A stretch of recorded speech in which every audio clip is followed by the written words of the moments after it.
G'day, g'day. Welcome or welcome back. In today's episode, peace, prosperity, and public places. Three things that we in the Western world have come to enjoy freely, and something that has been shaken in Australia over the last few days and has been tested in the Western world for 10 years. Can we claw it back? Or is it too little too late? We'll get into that and more on the Mark Pirotta Show. 5, 4, 3, 2, 1, 0. Blaster!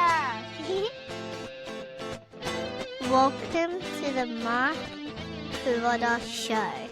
Unfortunately, making these sorts of little please do's is kind of essential. I enjoy doing it just for the fun of it, but at the same time, if you want to get a message out, you need the people in your community to just comment, like, subscribe, all of the normal jargon, right? Please just take a moment and give me a hand. We need to create a culture of commentary together. And I love the messages coming in my DMs. Put it in the comments section so that everyone else can see it too. Thank you.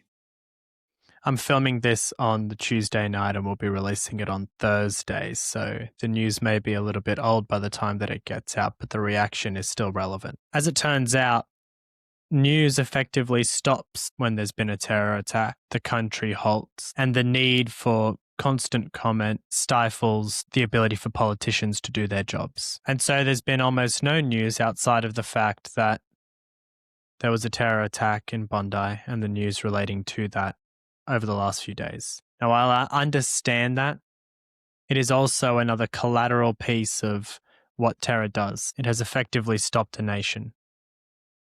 Now, what are the incredible things that we have seen that have come out of this? One, 5 times the number of people have gone and donated blood over the course of the last 2 days. Hopefully, this is a trend that continues. And if you have an opportunity, go and register as Chris Minns has asked over the last 24 hours. New videos have come out of 2 more people who unfortunately did lose their lives. Russian Jews who, before the attack had even begun, recognized that there was danger and had attempted to disarm the 2 assailants before they were able to begin their onslaught. The coming together of Jews and sympathizers, Jews and Muslims at Bondi Junction, the outpouring of grief by Australian society, and a general sense of impending change.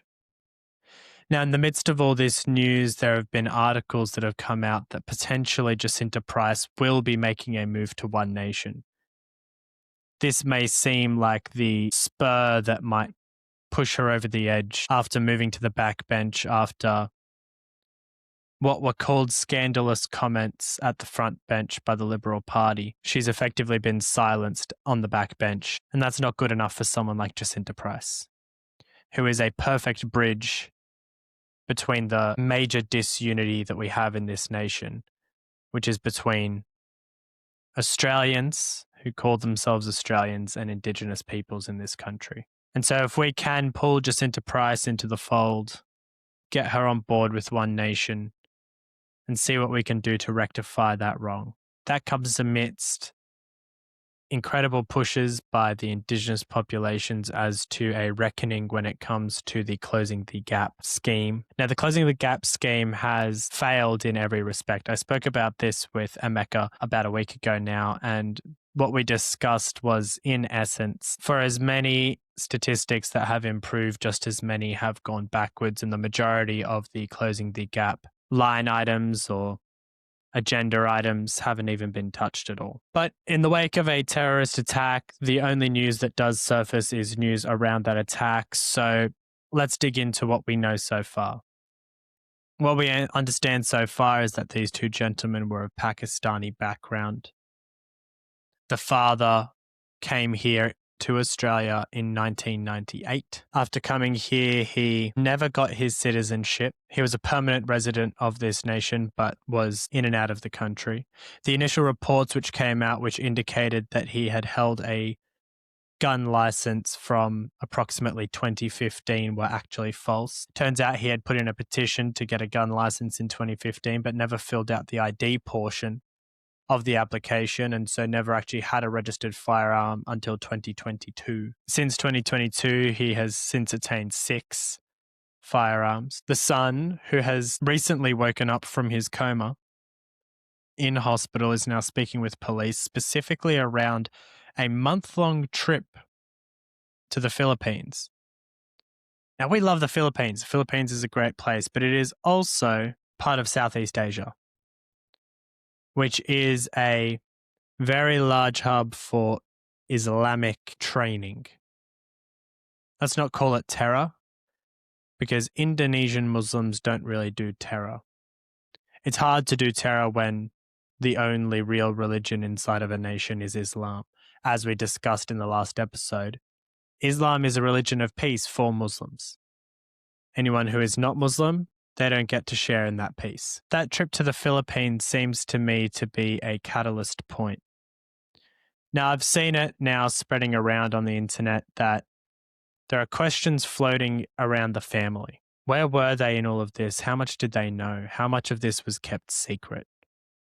How can two members of a family effectively go missing for a month on holiday and then come back and then rent an Airbnb and no one asked questions? It seems rather odd to me. There have been some standout politicians in this and a general rallying around, and I say her name all the time, but Pauline Hanson has had the entire Jewish community rally around her. Let's watch this clip of Pauline at the vigil today. She came down to Sydney for the event, and after Albanese had done his wreath laying earlier in the morning with no crowd and several boos with both himself and Tony Burke. Tony Burke got absolutely lambasted last night when he decided to go to the site of a terror attack, which at least in part has something to do with his rhetoric. He's not to blame, obviously, in the same way that no one is technically to blame except for these two individuals. There are people who have some sort of accountability,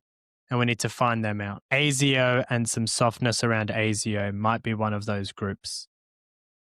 To an extent, there are questions that do need to be asked about the police officers who were involved, specifically, and this is going to be sexist, the female police officers who were involved in this shooting. They were outgunned. How were they outgunned? Now, it's come out in reporting effectively that it was pistols versus rifles, and that was the reason that there was cowardice and silence. Why do police officers not have rifles in their boots? Those boots are locked down. Why would they not have their own rifles inside of a boot just in case of something like this? Now, it might not be this scale, but if you have a hostage situation, or you have a gunman with a high-powered rifle and you do not have a high-powered rifle, how on earth are you supposed to serve and protect in that instance? But when for 24 seconds, a gunman is reloading his clips and a female officer sits cowering behind her car, you do need to ask questions. Now, I'm not saying I'm the bravest human being on earth. I do not know how I would react in that instance. I've been to paintball. That's terrifying enough, and it's just paintball. But in essence, these should be the people who are willing and able to run into the line of fire. A 60-year-old couple sacrificed their lives to try to stop this. It is hard to say, but it is your job.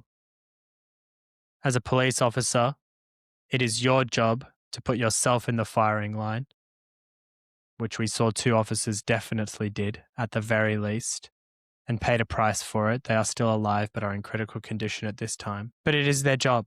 It is your job to, even if you are terrified, even if it is more likely that you will die than you will not, it is your job to get in the way of the bullets when they start flying, not allow for a gunman to continue shooting at innocent civilians. You should be the target in that situation.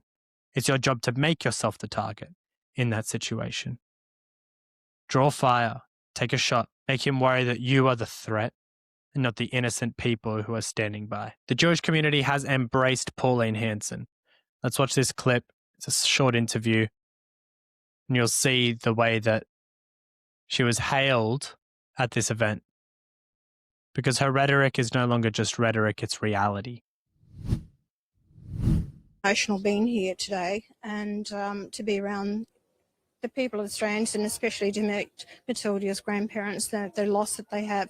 I can't express it in words. I thought to myself, what would it be like if it was my grandchild? And a lot of other people will think exactly the same. It's look, Carolyn, what I've done, I've always been me. I've always tried to be upfront and honest with the Australian people, even though it may not sound well or goes down well over the years, that type of thing. But from October the 7th, 2 years ago, I've stood strong with the Jewish community and how they've been treated. And it was wrong for this to be allowed to go on. The Jewish community have seen my support for them, and I've called out what I thought the Labor government was doing wrong. They never went out there to protect them, and it shouldn't be happening in a country like this. This is not the Australia that I grew up in. And I think the Jewish community, I haven't turned up today, saying, oh, well, to politicise this. I think it's the worst thing in the world to do that.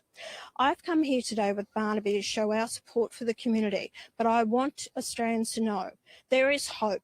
We will fight against this. We will fight against this hatred on the floor of Parliament force the government to deal with the issues. For Albanese to come out, he can't even use the word that this is an Islamic terrorist attack. He can't even use the words. He's now deflecting to it's the guns issue, and so is Minns. It's not about the guns. It's a person behind the guns. Same. You just can't go finding races of people that you don't like and then start murdering them in a country called Australia. This is, so what do? We say, first of all, there is not multiculturalism. Let's just remove that from the lexicon. There is an Australian culture, and it comes with certain rules and certain guidelines. And those guidelines go into policy. And if they're not fulfilled, they're fulfilled in our attitude and they're fulfilled in policy.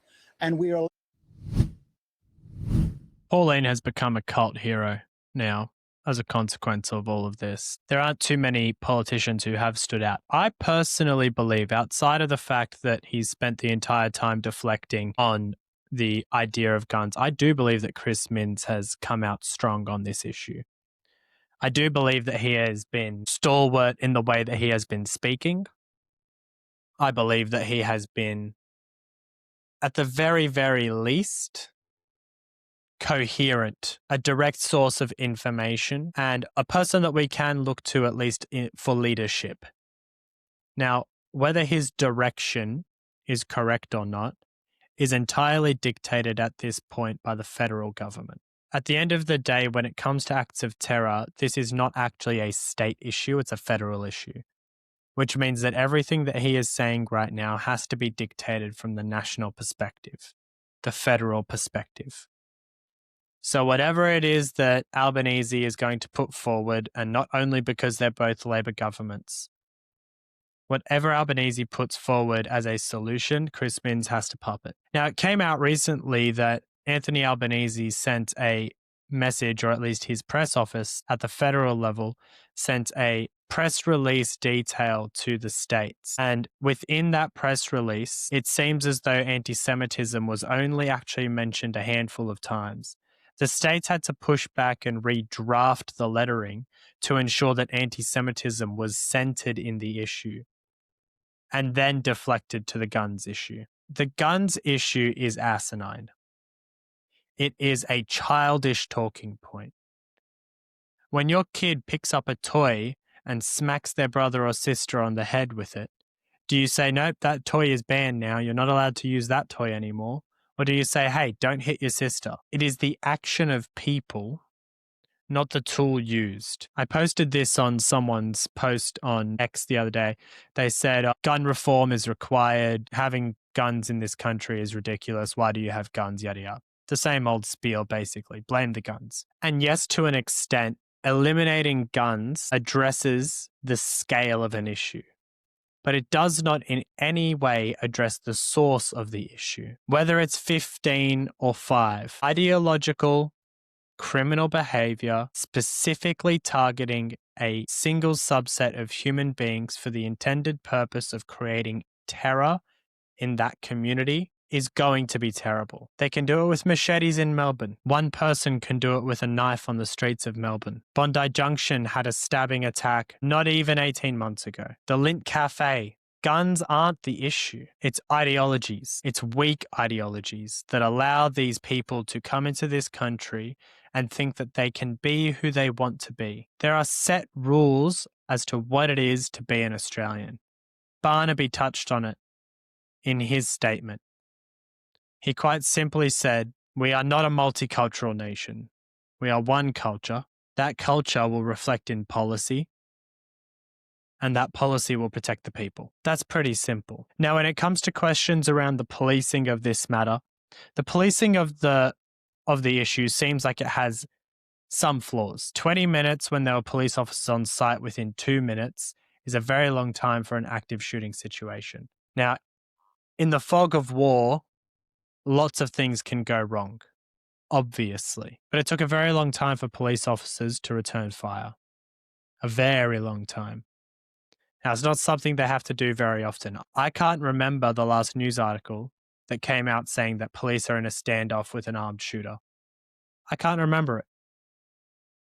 The training for this sort of thing would be 2% of what they do.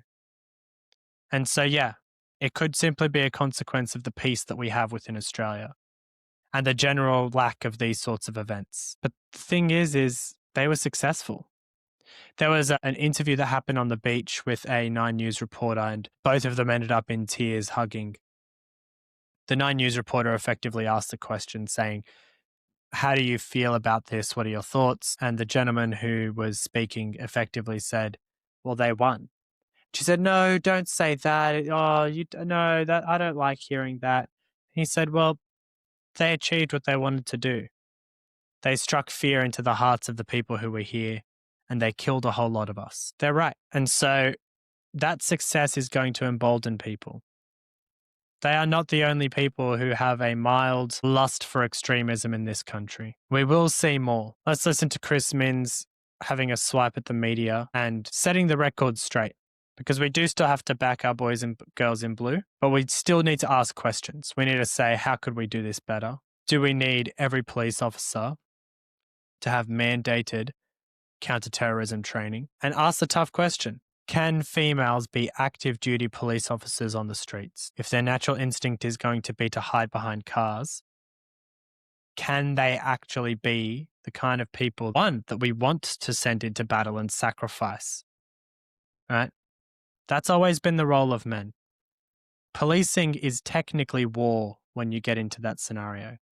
Yes, it's protection, but it's peace through strength. And so, is it incumbent upon the Australian population to take a stand and say, hey, your natural instinct is going to be behind a car? It's not going to be the same instinct as Ahmed al-Ahmed, right? Or the 2 Russian Jews who lost their lives trying to stop the attack from happening in the first place. Is that a tough question that does need to be asked? Women in the police force? Maybe on road traffic. But on patrol, where anything can happen? Maybe not. Let's listen to Chris Minns. He's basically going to roast me, so you don't have to. Incredibly important of me as the Premier of New South Wales to respond to some of these questions. The New South Wales Police acted with bravery and integrity. They didn't take a backward step. They engaged the gunman on the footbridge with handguns. The offenders had long-range rifles, and New South Wales police officers were responsible for killing one of them and shooting the other one, and as a result, saving many, many people's lives. Now, there are 2 officers in critical care in New South Wales hospitals at the moment. They weren't shot in the back as they were running away. They were shot in the front. I'm sorry to be graphic about it, but if there's any suggestion that New South Wales Police didn't live up to their responsibilities to the people of this state, it should be rejected because it's not consistent with the facts. I mean, he's not wrong. I'm generally on the side of police when it comes to these sorts of issues. I find that it's very, very difficult to pretend that specifically police inside of Australia are going to have the same sort of readiness as police anywhere else in the world to begin with, because we have a generally peaceful society here. We have a peaceful, we have a prosperous, and we have a public society. So this is very out of the norm for us. We don't know how to react. Mostly right now it's shock, anger, confusion. We are in a state of transition. We have been for almost a year now. I have a distinct feeling that the election was a blip. The election was a blip of civilian conscious uncertainty over selecting a right-wing group of human beings when Donald Trump was basically going helter-skelter on tariffs and global affairs at the time. I believe Anthony Albanese was lucky to get into the position that he is in right now. It wasn't so much a matter of we like Albanese's government and they've done so much good for us. It was more a matter of, well, we don't really want to become America because America right now looks crazy.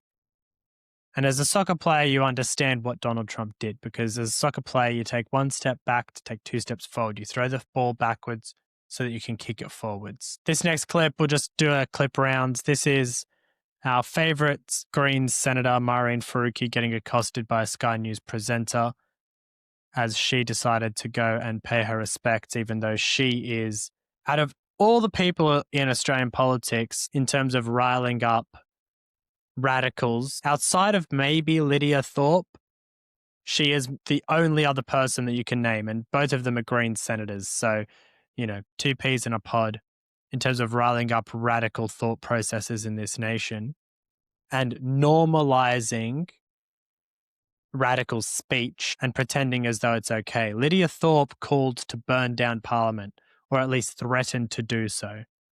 And she'll say that it's a metaphor, but come on. She literally walked in front of Buckingham Palace in June or July and stuck her middle finger up at Buckingham Palace, while more than likely on holidays in Britain. Let's listen to this clip. It's hilarious to watch Mehreen Faruqi look like an absolute deer in headlights. It's Sharon Markson here from Sky News. Haven't you only fueled the anti-Semitism crisis by your aggressive rhetoric over the past 2 years? We are here today to mourn all those who have been unforgivable. We are here mourning and giving respect to the community. You have been at pro-Palestinian protests where they have Shame called on you. for intifada. Blood's on your heads. You have been Shame on you. Shame on you. You're a disgrace. Where there have been calls for intifada and death to the IDF. How does this lead to anything else other than the terror attack that we saw here last night? We are here today to give respect.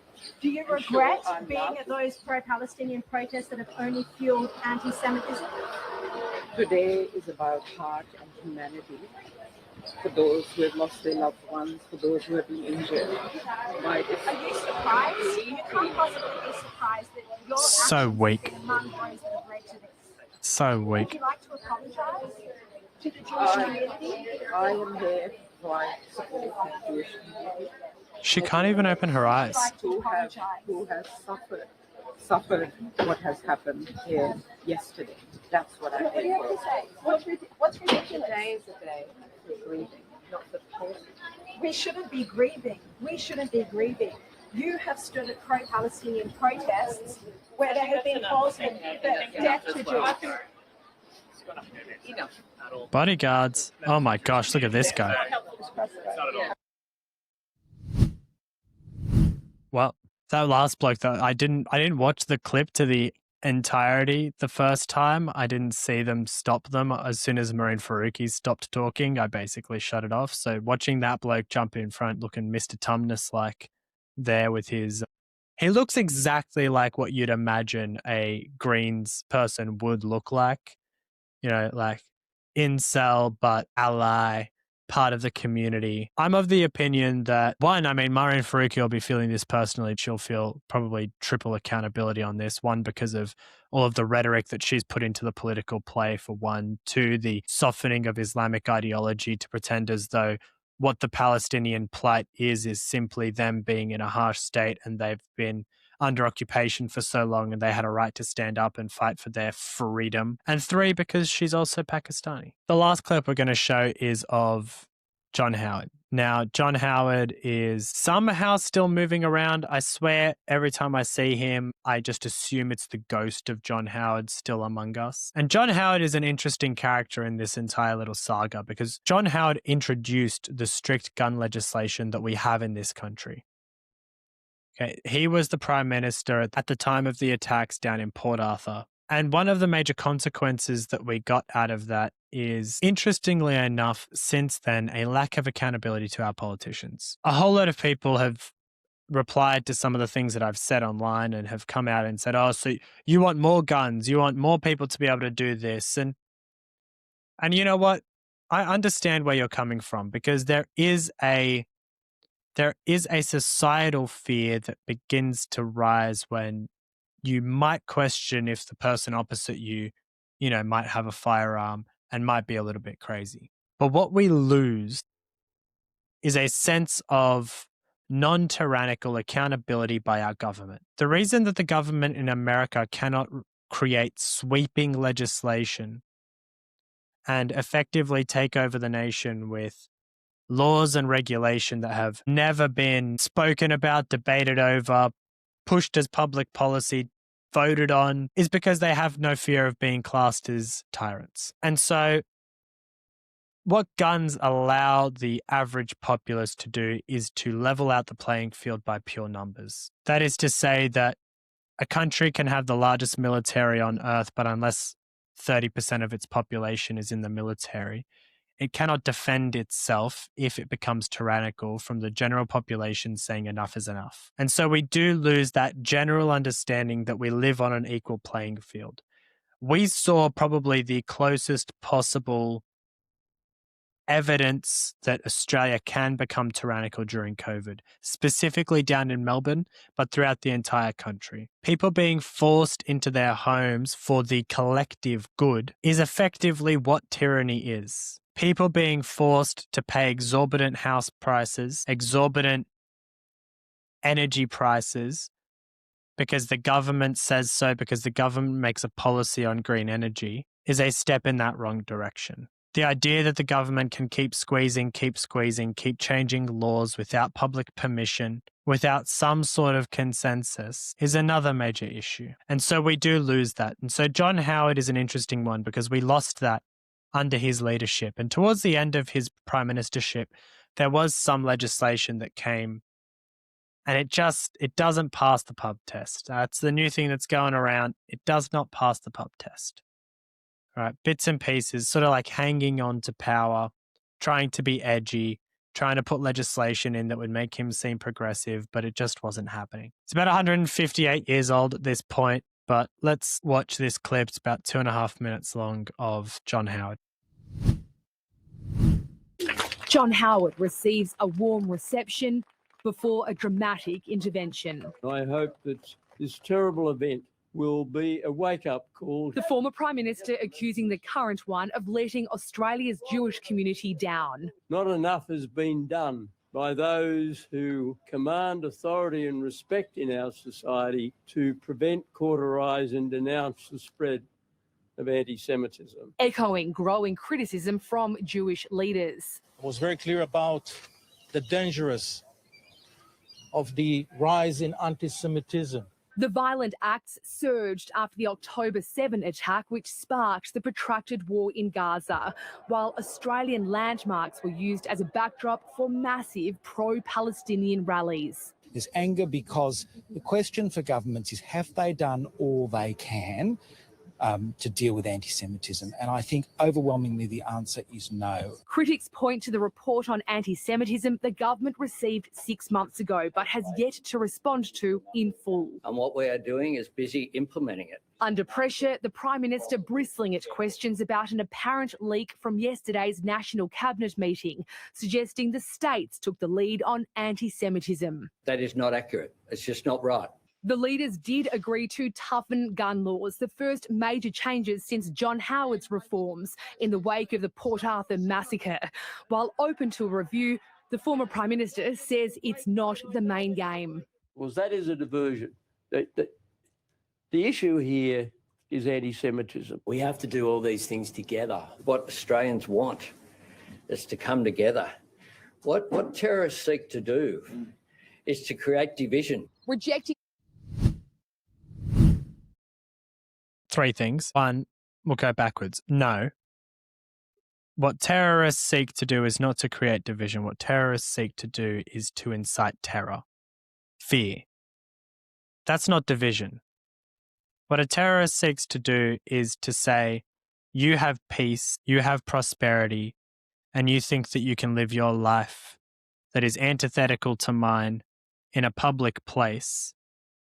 And so they say, let's see how you like this. We're going to attack indiscriminately, mind you. Okay, indiscriminately. They were targeting Jews at the Jewish event, but they were just shooting whoever came close enough at that point. And in so doing, incite terror, fear. Bondi Beach has been effectively empty for the last 2 days. Don't think that's ever happened in human history except during COVID. Another mass terror event. Going backwards from there, yes, it is a diversion. Pretending as though that the issue is guns has always been a diversion. Now, when it came to the Port Arthur massacre, yes, tightening legislation made sense because that kid was off his rocker. Okay, and there's a whole lot of conspiracies around that, by the way. It's really interesting to go back and watch the conspiracy theories that surround it, but the investigation was pretty airtight. I'm not big on conspiracy theories. I don't love it so much. There are some, but it's a little bit harder today to get them across the line. It is a massive, massive diversion, without a shadow of a doubt. And the third thing, going back on that, is the way that they just speak in unison. It's about this. This is what it's all about. The Australian people want this. That's not representation. That's not even what the Australian people want. One, I don't think anyone actually knows what the Australian people want right now. I'll be really honest. I think we're all still trying to wrap our heads around what the heck just happened. How are we meant to react to it? And two, you are not representing at this point, you are propagandizing too. I've said this multiple times. When the government advertises to you, they are not representing you. They are quite plain and simply propagandizing. Not only that, we got to see pretty much every single politician make statements online, on X, on TikTok, everywhere that you can think of, and almost all of them turned off their comments. And they all cite, the Islamophobic comments that exist within the platforms, yada, yada, yada, yada. Let them out themselves. Or maybe you'll actually hear what the people think. Instead of sitting there pretending as though right now Australian politics isn't split pretty much 40-40-20. Okay, that is 40% centre-left, 40% centre-right, and then 10% at the extremes. And then thinking that you're going to have more hate and vitriol in your comments than you are going to have comments that agree with you, and thinking that people can't see that on your post. Any politician who mutes comments at any single point in time should be sacked immediately, because at that point you are just propagandizing. You do not leave an open space for open, conscious conversation. You do not leave a space for anyone to be able to leave their thoughts. That is detrimental to what it is to be in Australian society. Plain and simple. You can't do that. That'll do us for the show. Don't forget this was filmed on the Tuesday night, so if there was anything that did happen on the Wednesday, then I will catch up on that on the Thursday. I've got a week basically. Christmas is kicking in, and I think that this honestly might be my last week of regular shows. I'll try and get some more in just before Christmas, and then I will take a break probably between Christmas and New Year's, and then I'll be back on the first Tuesday of the new year. But I've got Christmas parties and events and all this sort of stuff happening, so the filming schedule's a little bit all over the place. And to be honest, taking a couple of extra days off might not be the worst thing in the world, just to let this news cycle settle down and get back to a normal kilter. On that note, please follow, jump onto the YouTube. I'm pretty sure I've been shadow banned over there. So if you do follow the page, jump on there and just give the post a like and stuff just to boost the comments. I was getting 500-600 views on most of my recent posts, and this last one that I did got 4. So I think I've been shadow banned. But yeah, keep commenting, keep liking if you do not mind, please. Most of all right now, Pray for Australia. Keep up the Advent season. Keep preparing the way. I really hope that everyone is hugging and kissing their kids a little bit more today. Keep their names on your lips and their souls on your minds. They may not be Catholic or Christian, but they are all children of God. So pray for them. Pray for their loved ones. My name is Mark Pirotta. I will speak to you guys on Saturday. God bless.